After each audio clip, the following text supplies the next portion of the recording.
Hello, இன்றைக்கி கார சட்னி எப்படி செய்கிறத பற்றி இன்றைக்கி வீடியோவில் பார்ப்போம். மறக்காமல் வீடியோவை சப்ஸ்கிரைப் பண்ணுங்கள். புதுசாக பார்க்குறவங்க சப்போர்ட் பண்ணுங்கள், ஷேர் பண்ணுங்கள், கமெண்ட் பண்ணுங்கள். சமையல்லாம் எப்படி இருக்குன்றதை பற்றி உங்களுடைய அபிப்பிராயத்தை எழுதுங்க.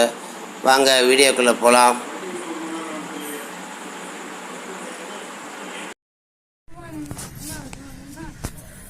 கார சட்னி செய்கிறது எப்படின்னு இப்போ பார்க்கலாம். நம்ம கார சட்னிக்கு 4 வெங்காயம் அரிஞ்சு வச்சுக்கணும். ஓரளவுக்கு மீடியமாக அரிஞ்சால் போதும், ரொம்ப பொடியாக அரியணும்னு அவசியம் கிடையாது. 2 பெரிய தக்காளி, சின்ன மீடியம் சைஸாக இருந்தால் 4 போடுங்க. 4 தக்காளி அரிஞ்சுக்கோங்க.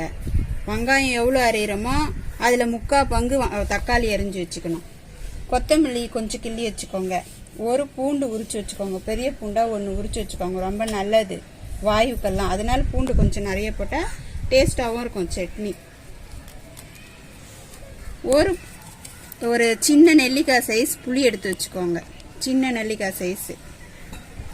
காஞ்ச மிளகாய், வரமிளகாய் ஒரு 10 எடுத்துக்கோங்க. 10 எடுத்துக்கோங்க. உங்களுக்கு காரம் கம்மியாக வேணும்னா கொஞ்சம் கம்மி பண்ணி கூட போட்டுக்கலாம். 2 ஸ்பூன் உளுத்தம்பருப்பு, கடலைப்பருப்பு 1 ஸ்பூன் போதும்.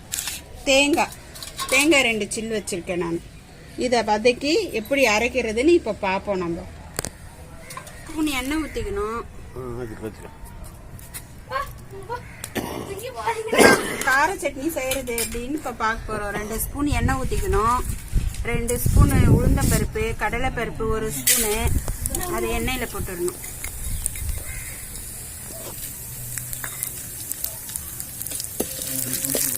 எண்ணெயில் போட்டு கொஞ்சம் நல்லா செவக்கு.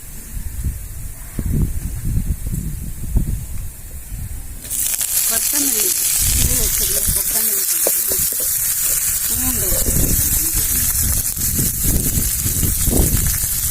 உரிச்சு வச்சிருந்தோம் இல்லையா, அந்த பூண்டு, காஞ்ச மிளகாய்,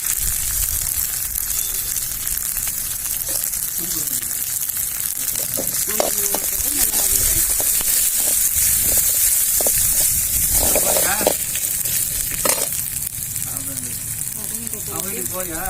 வெங்காயம் போட்டுக்கணும். அடுத்து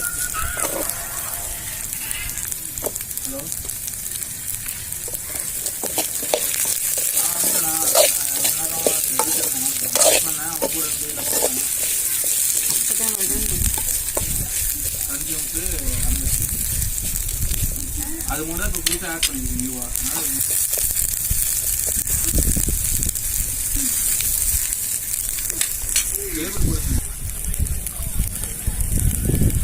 தக்காளி அரிஞ்சு வச்சிருந்தாங்க இல்லையா, அது போட்டுக்கணும். ஒரு சின்ன எலுமிச்சம்பழம் அளவு புளி,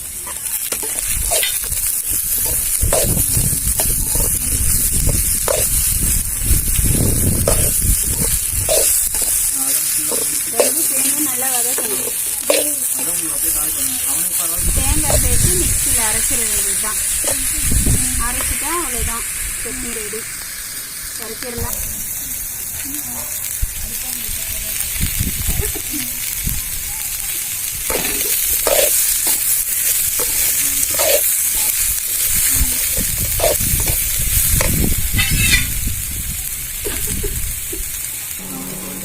அது போட்டுக்கலாம் மிக்ஸி.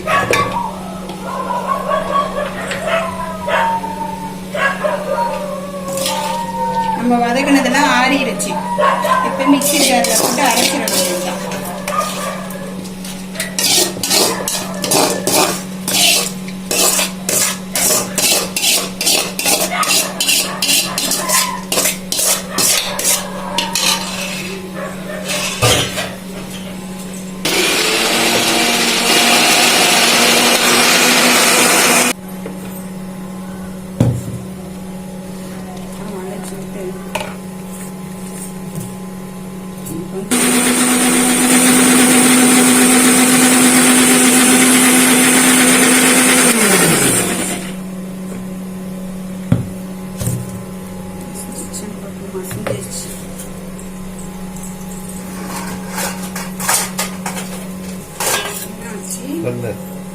ஒரு கிண்ணம் வச்சு நல்லா வலிச்சு அதில்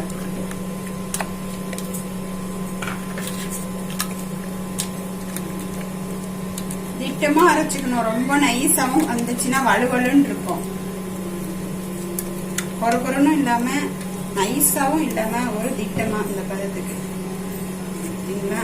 அப்போ நல்லாயிருக்கும் கார சட்னி. கடாய் வச்சு ஒரு ஸ்பூன் எண்ணெய் ஊற்றிக்கணும்.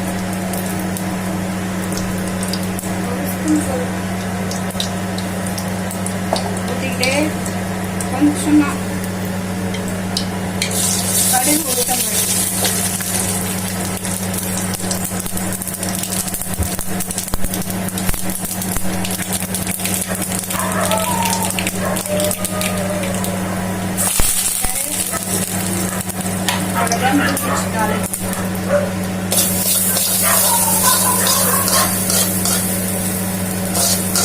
இட்லி தோசை எதுக்கும் சூப்பராக இருக்கும். இட்லிக்கும் சாப்பிடலாம், தோசைக்கும் சாப்பிடலாம். இன்னும் 4 இட்லி சேர்த்து சாப்பிடலாம். இந்த சட்னி கார சட்னி அரைச்சி பாருங்க, ட்ரை பண்ணி பாருங்க.